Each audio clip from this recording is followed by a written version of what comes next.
ధనుర్మాసం. ఈ ధనుర్మాసంలో మనకి రాగానే గుర్తుకొచ్చేటటువంటివి పాసురాలు, అదేవిధంగా అమ్మవారి యొక్క గోదాదేవి యొక్క ఆరాధన. అసలు ఈ గోదాదేవి ఎవరు అంటే, ఈ గోదాదేవి యొక్క చరిత్ర ఏమిటి అని అంటే, ఈమెడ 8వ శతాబ్దం అన్నట్లుగా మనకి చరిత్రకారులు చెప్పేటటువంటి మాట.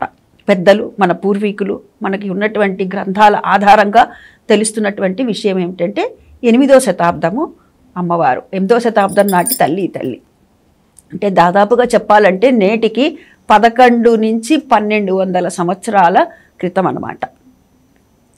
అమ్మవారు పేరు గోదాదేవి. ఈవిడ ఎవరు అంటే, తమిళనాడులోని విల్లుపుత్తూరు అనేటటువంటి గ్రామంలో విష్ణుచిత్తుడు అనేటటువంటి వారు ఉండేవారు. ఆయన విపరీతమైనటువంటి విష్ణు భక్తుడు.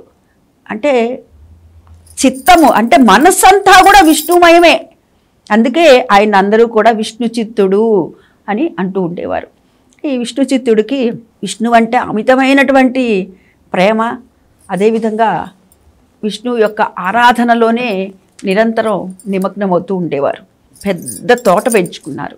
అందులో అనేకమైనటువంటి పుష్పాలు, అదేవిధంగా తులసి వనం. తులసి పెద్ద వృక్షం కాదండి, పెద్ద తులసి వనం అన్నమాట. అంత పెద్ద తులసి వనాన్ని కూడాను పెంచుకుంటూ ఉన్నారు. ఎందుకంటే స్వామి కైంకర్యాల కోసమని, స్వామికి సమర్పించటం కోసం అని చెప్పి భాగంగా ఈ పూలదండలని, తులసి మాలల్ని కూడా సమర్పించటాని కోసమై తనే స్వయంగా పాదులు చేస్తూ ఈ విధంగా చేస్తూ ఉండేవారు. చేస్తూ ఉన్న తరుణంలో ఒకరోజు ఆ తులసి వనంలో పాదులు చేస్తూ ఉన్న సమయంలో అక్కడ అయోనిజగా రావటం జరిగింది. ఈవిడకి విష్ణుచిత్తుడు పెట్టినటువంటి పేరేంటయ్యా అనంటే కోదై. ఈ కోదై అనేటటువంటి అంటే పూల వంటి సుకుమారం కలది అని అర్థం. పూలు ఎంత సున్నితంగా సుకుమారంగా ఉంటాయి కదండి, అంత సుకుమారంగా ఉంది ఈవిడ అని. ఆ విధంగా పిల్ల పెరిగి పెద్దదవుతోంది.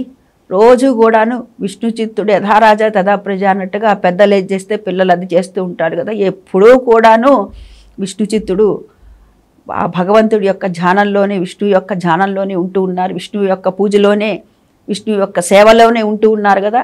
అదేవిధంగా ఈ అమ్మాయి కూడాను విష్ణు భక్తురాలు. నిరంతరము కూడా విష్ణువుని సేవిస్తూనే ఉంది, కృష్ణుడిని సేవిస్తూనే ఉంది. ఆ విధంగా రోజు మాలలు కట్టి తీసుకొని వెళ్తూ ఉండేవాడు ఆయన. సరే ఈ పిల్ల పెరిగి పెద్దదైంది, ఈ అమ్మాయి కూడా కట్టి ఇస్తూ ఉండేది. ఈ అమ్మాయి ఏం చేస్తూ ఉండేది అంటే, రోజు కట్టి ఒకసారి స్వామికి వేసే ముందర నేను వేసుకుంటే ఎలా ఉంటుందో చూద్దాము అని చెప్పి అమ్మాయి మెళ్ళ వేసుకునేదిట. వేసుకొని ఆ విధంగా రోజు మళ్ళీ అక్కడ పెట్టేదిట, తీసుకొని కైంకర్యానికి తీసుకొని వెళ్ళేవారట పూజారికి, కోవెలకి. అట్లా కోవెలకి రోజు తీసుకొని వెళ్తున్న తరుణంలో ఒకరోజు అక్కడ ఉన్నటువంటి అర్చక స్వాములు చూస్తారట. అందులో ఒక పెద్ద కేశపాసం కనిపించింది అని చెప్పి చూసి అందులో వెంట్రుకున్నది. మరి ఇంట్లో కూడా మనం పూజ చేస్తుంటే కూడా చూడండి, ఏదైనా చిన్న వెంట్రుకున్నా కానీ అది తప్పు అని చెప్పి దాన్ని పక్కన పెట్టేసి మరల వేరే పూలు తీసుకోవడం అనేది చేస్తూ ఉంటాం. అదేవిధంగా స్వామికి వేసే దాంట్లో ఇట్లాంటి అపచారం జరిగింది అని చెప్పి అందరూ బాధపడ్డారట. అది విష్ణుచిత్తుడు చూశాడు, విష్ణుచిత్తుడికి చెప్పారట. విష్ణుచిత్తుడు వచ్చి అయ్యో అమ్మాయిని అడిగారట. అమ్మాయిని అడిగితే నేను రోజు ఈ విధంగానే వేసుకొని ఇస్తున్నాను అని చెప్పారు. ఇంకా నువ్వు కట్టవాక అయితే నేనే స్వామికి సమర్పించేటటువంటిది ఏవైతే తులసి మాలలు, పుష్పాలు అవన్నీ ఉన్నాయో అవన్నీ నేనే ఏర్పాటు చేసుకుంటా, నేనే దండలు కట్టుకుంటాను అని చెప్పారట. ఆ రోజు రాత్రి విష్ణుచిత్తుడికి రంగనాథుడు కల్లో కనపడ్డారట. కల్లో కనపడి ఇట్లా మీ అమ్మాయి ఏదైతే అమ్మాయి గోదాదేవి మెళ్ళో వేసుకొని ఇచ్చినటువంటి మాలలు ఏవైతే ఉన్నాయో వాటినే నేను స్వీకరిస్తాను, అవే నాకు ఆనందము అని చెప్పారట. అట్లా ఆ విధంగా ఈయన ఇచ్చినటువంటి పువ్వులు స్వీకరించకపోవటము, ఆ అమ్మాయి ఇచ్చిన పువ్వులనే నేను స్వీకరిస్తాను, ఇలా మెళ్ళో వేసుకొని ఇస్తేనే నాకు ఆనందంగా ఉంది అని. అంటే అక్కడ ఉన్నటువంటి భక్తి పారవశ్యం అటువంటిది అని. ఈ అమ్మాయి కూడా పెరిగి పెద్దదవుతోంది కదా. ఆ తర్వాత కాత్యాయని వ్రతం చేశారు పూర్వంలో. కాబట్టి నేను కూడా కాత్యాయని మొదట్లో ఆ విష్ణువు మీద భక్తి మాత్రమే ఉండేది. ఆ తర్వాత ఈ అమ్మాయికి భక్తి కాస్త ప్రేమగా మారింది. ప్రేమగా మారి ఈయన్నే నేను వివాహం చేసుకోవాలి అని అనుకుంటుందిట. అట్లా ఆ కాత్యాయని వ్రతం చేస్తుంది. ఆ కాత్యాయని వ్రతం చేసేటప్పుడు ఆ తర్వాత తెల్లవారుజామున ఉన్నటువంటి అంటే అమ్మాయి భావన ఏమిటి అంటే ఇక్కడ ఉన్నటువంటి స్వామి కృష్ణుడు నేను రాధని, నా చుట్టూ ఉన్నటువంటి స్నేహితులు ఎవరైతే ఉన్నారో వీరందరూ కూడాను గోపికలు, నేనుండే ప్రదేశం ఏదైతే ఉందో ఇదంతా కూడా బృందావనము అని అమ్మాయి ఆ విధంగా ఊహించుకుంటూ ఉండేదిట. అలాగే స్వామివారిని పొందాలనే ఆలోచనలో ఈ అమ్మాయి కాత్యాయని వ్రతం చేస్తుందిట. ఆ తర్వాత తెల్లవారుజామున లేచి అందరం కలిసి స్నానానికి వెళ్దామని అప్పుడు ఆ విధంగా పాడుకుంటూ భక్తితో పాడేటటువంటిదే రోజుకొక్కొక్క పాసురం మనకి 30 పాసురాలు 30 రోజులకి కూడాను అందించడం జరిగింది.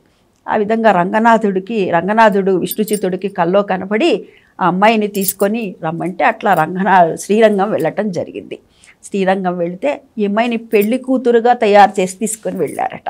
పెళ్లి కూతురుగా తీసుకొని వెళితే అప్పుడు అందరూ చూస్తూ ఉండగానే ఆ అమ్మాయి గర్భగుడిలోకి వెళ్ళిపోయి ఆ రంగనాథుడు ఎవరైతే ఉన్నారో ఆ రంగనాథుల్లో ఐక్యమైపోయిందిట. అంటే ఇక్కడ లోకానికి ఇది ఎందుకు అందించారు అని అంటే అది యథార్థంగా జరిగినటువంటి సంఘటన. అంటే మనము గనక ఏదైతే కోరుకుంటామో త్రికరణ శుద్ధిగా భగవంతుడిని గనక ఆ భగవంతుడు మనకి అది తప్పక ఇస్తాడు అని చెప్పి దీనిలోని మనం సారాన్ని తీసుకోవాలి, దీని యొక్క ఆంతర్యాన్ని మనం గ్రహించాలి. ఇది గోదాదేవి యొక్క చరిత్ర.